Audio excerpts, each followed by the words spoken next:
Hello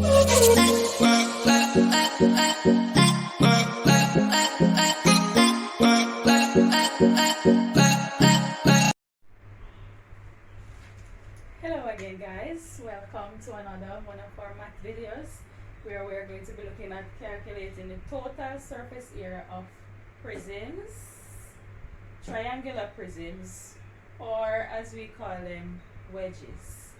Alright, I have an example here again, and as you can notice, we have two triangles, one right here and one on the other end, and this would be referred to as our cross section.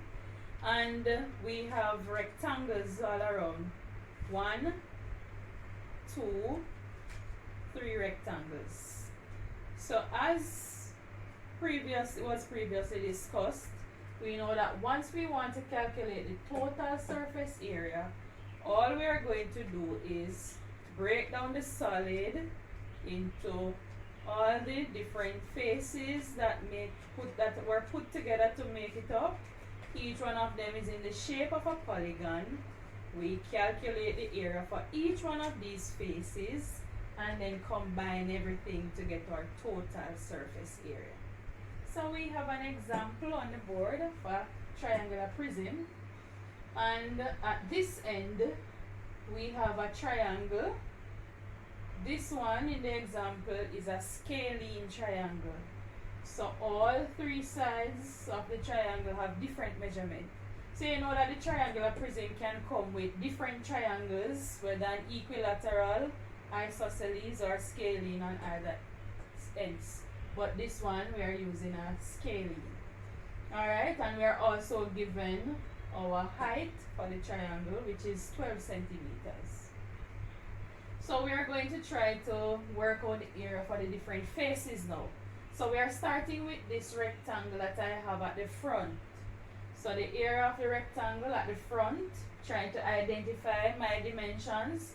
So my length is going to be 76.5 and my width is going to be 20 centimeters. So that's the one at the front. So area of a rectangle, length times width, so that's going to give me 1,530 square centimeters. So we move on now to the other rectangle, and we're going to focus on the one that is at the back. Try to map out the dimensions. So this is going to be 76.5 and the width is going to be 30. So this is my back rectangle. 76.5 times 13, which is going to give me 994.5 square centimeters. So that's two rectangles down, and we are left with one now, and this is at the bottom. Alright, so we map out our dimensions again. So the bottom rectangle, 76.5 times 21. So that's my rectangle on the bottom. So 76.5 times 21 gives me 1,606.5 centimeters. So that's square centimeters. Alright, and so that takes care of my three rectangles. So now I'm left with my two triangle shapes on either end of my prism. So I'm going to go ahead now and calculate the area of one of these triangles. So the area of a triangle, as we would know already, is half base times height. And your base and your height are any two sides that meet at right angles, the two sides that are perpendicular to each other.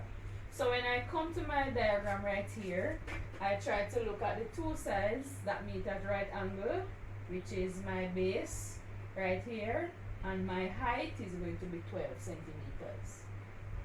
Alright, so 21 times 12 divided by 2, because we want half of that. So that is going to give me 126 square centimeters. So that's the area for this triangle. Remember that I also have one at this end. Good? So now I'm going to calculate my total surface area. So I have 1, 2, 3 rectangles and 2 triangles. 1, 2, 3 rectangles and my 2 triangles. So I've added 126 2 times. So that gives me a grand total of 4,383 square centimeters. And that would be my total surface area for this triangular prism.